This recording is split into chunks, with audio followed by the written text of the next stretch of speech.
La SAMN, ou si vous voulez, la Société africaine d'endocrinologie, métabolisme, nutrition, est une société savante à vocation sous-régionale, à obédience probablement plus francophone, mais qui a tendance à devenir panafricaine, qui a été créée en 2015 par notre professeur Adrien Lecou, qui est le président fondateur, et nous sommes ses élèves. Nous l'avons accompagné dans ce projet important parce qu'il est l'un des pionniers de l'endocrinologie africaine. Donc, il a bien voulu mettre en place cette structure qui va pouvoir chapeauter beaucoup d'activités scientifiques, générer des recommandations dans les domaines de l'endocrinologie, et cela pour le bien des acteurs, mais également des praticiens et surtout des patients qui sont atteints de maladies chroniques, notamment des maladies endocriniennes. Et ces maladies endocriniennes, malheureusement, ne sont pas bien connues. Donc, cette société savante permettra de mieux faire connaître les maladies endocriniennes et surtout de contribuer à la formation des endocrinologues. Alors, l'endocrinologie, c'est avant tout la science qui étudie les glandes endocrines. Les glandes endocrines sont la glande hypophysaire, qui est une glande située à la base du cerveau, qui sécrète beaucoup d'hormones, et ces hormones-là contrôlent l'ensemble pratiquement des glandes endocrines qui sont situées dans l'organisme. À côté de cette glande endocrine qui est le maître d'orchestre, on a la thyroïde, donc la glande située à la base antérieure de la région cervicale, donc du cou, dont le dysfonctionnement peut donner ce qu'on appelle le goitre. On a les glandes sexuelles, à savoir les ovaires chez les femmes et les gonades, donc les testicules chez les hommes. Il y a également les glandes surrénaliennes, qui sont des glandes situées au-dessus des reins, qui sécrètent également une multitude d'hormones. Il y a également le pancréas, qui sécrète l'insuline. Vous connaissez bien cette glande, qui est à l'origine, dont le dysfonctionnement est à l'origine du diabète sucré. Et puis, bien entendu, d'autres glandes disséminées dans l'organisme. Mais il s'agit là des principales glandes endocrines qu'il faut connaître et pouvoir comprendre les dysfonctionnements pour pouvoir poser des diagnostics corrects et de prendre en charge des pathologies endocriniennes. La première édition a eu lieu en 2017. Et comme je vous l'ai dit, cette société a été créée en 2015. Il y a eu d'abord le premier congrès africain d'endocrinologie qui a eu lieu à Abidjan avec plus de 700 participants. Et ce congrès a lieu chaque 2 années. La deuxième année a eu lieu à Marrakech au Maroc avec près de 600 participants. La troisième édition aura lieu probablement soit à Dakar ou en Algérie en 2020. Et entre ces années paires, on organise les années impaires, les journées d'endocrinologie clinique, dénommées cette fois Adrien Lecou, l'un des aînés des doyens de l'endocrinologie en Afrique. Et en 2017, il s'agissait de débattre des thèmes importants, à savoir les pathologies de la thyroïde. Je vous ai parlé du goitre tout à l'heure. Le goitre et ses conséquences, ses causes et sa prise en charge a été développée dans toutes ces entités.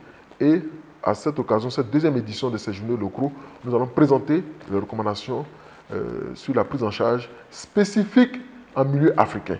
Il y aura d'autres thèmes tels que la pratique même de l'endocrinologie africaine, et notamment en Afrique au sud du Sahara et même au niveau du Maghreb, pour mettre ensemble, conjuguer les efforts, discuter des recommandations et faire avancer la connaissance de la maladie dans le pays. Le thème central de la deuxième édition, ce sont les pathologies de l'hypophyse, qui est cette glande située à la base du cerveau, qui est à l'origine également de tumeurs qui sont souvent méconnues, pour lesquelles beaucoup de patients décèdent. Mais nous pensons que ces tumeurs doivent être connues et doivent être expliquées, non seulement aux praticiens qui ne savent pas, toujours quand vous avez des céphalées, et donc des céphalées associées à des troubles visuels, il faut penser qu'il peut s'agir d'une tumeur de l'hypophyse et que l'ophtalmologue ne se contente pas de prescrire des lunettes ou bien de mettre des gouttes, mais qu'il se pose la question, est-ce qu'il n'y a pas un processus hypophysaire, donc demander un scanner ou une imagerie par résonance magnétique et poser le diagnostic avec des dosages hormonaux de cette tumeur et pouvoir les prendre en charge. Il y a également les tumeurs surrénaliennes au-dessus des reins qui vont être développées. Voilà les gros thèmes qui sont développés dans le cadre de ces journées. Mais comme je vous l'ai dit également, ces journées d'endocrinologie clinique sont associées parce qu'il s'agit de maladies chroniques au deuxième symposium sur les maladies chroniques et au séminaire sur le diabète. Vous le savez, le diabète est la maladie métabolique qui est le chef de file de toutes ces maladies chroniques et ces maladies métaboliques et endocriniennes. Combinées en 1 et en 2 jours parce qu'elles ont pratiquement les mêmes problèmes. Il s'agit de maladies métaboliques, il s'agit de maladies endocriniennes, soit il s'agit de tumeurs, soit il s'agit de dysfonctionnements. En trop, on parle d'hyperfonctionnement hormonal ou on peut parler d'hypofonctionnement hormonal. Donc, les modes d'apparition de ces maladies souvent se rejoignent. Les facteurs déclenchants de ces maladies sont pratiquement souvent communs. On parle souvent de mauvaise hygiène de vie, on parle d'inactivité physique, on parle de stress et puis de tumeurs d'origine souvent indéterminée. Donc, ces facteurs de risque-là sont communs à ces pathologies. Donc, nous avons jugé utile de les faire en un seul événement pour rassembler le maximum de monde et d'experts pour cette pathologie. Les principaux orateurs, ce sont des conférenciers qui viennent du Canada, qui viennent de l'Europe, et puis bien entendu, qui viennent de l'Afrique. Ce sont les principaux pionniers de la spécialité, que ce soit dans le monde ou en Afrique. Ils sont reconnus, leur expertise est avérée en matière de prise en charge des problèmes comme le pied diabétique, du diabète au cours de la grossesse, des maladies des glandes endocrines, notamment des tumeurs de la surrénale, ou même de l'hypophyse et de la thyroïde.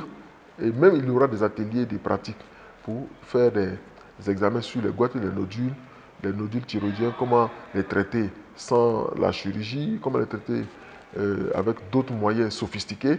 Tout ceci va être débattu. Il y aura surtout des ateliers sur la prévention des maladies chroniques, la consommation de l'alcool, du tabac, qui sont à l'origine souvent de maladies cardiovasculaires, de handicap, d'accidents vasculaires cérébraux, des crises cardiaques, avec des conséquences souvent et de morbidité et de mortalité assez lourdes pour les populations du point de vue financier, mais également du point de vue social et sociétal. Alors, le ministre de la Santé et de l'Hygiène publique, le Dr Aka Awele, a bien voulu nous accorder son parrainage. Nous nous estimons heureux. Et nous avons également la présence certainement de nombreux ambassadeurs de ces différents pays qui ont choisi également de nous accompagner pour cette activité importante. Parce qu'à la fin, nous allons leur remettre des recommandations pour guider l'Afrique, pour apporter notre contribution à ce qui est déjà fait, et puis pourquoi pas mettre en place des consensus nationaux et internationaux pour la prise en charge de ces pathologies, le diabète au cours de la grossesse, les tumeurs hypophysaires, les tumeurs surrénaliennes, les tumeurs thyroïdiennes. Donc, une mise en place de consensus africain spécifique aux conditions de vie de l'Afrique, spécifique aux spécificités de ces maladies chez les sujets africains, s'impose plus que jamais à notre continent. Vous l'avez bien compris, 3 événements en un: maladies chroniques, dominées par les maladies endocriniennes, les maladies métaboliques, le diabète, le goitre, l'obésité, les tumeurs de l'hypophyse et des surrénales. Ça veut dire que toute la population est invitée. Il y aura d'abord les scientifiques, ils viennent de haut niveau de tous les pays, pratiquement africains, d'Europe et même des États-Unis, du Canada.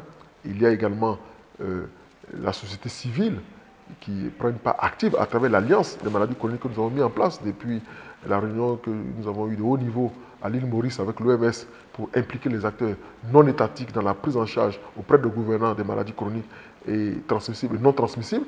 Et donc il y aura également les associations des patients, mais en plus les bénéficiaires, et même les médecins, les praticiens, les gynécologues, les pédiatres, les sages-femmes, donc les paramédicaux et les endocrinologues, bien entendu.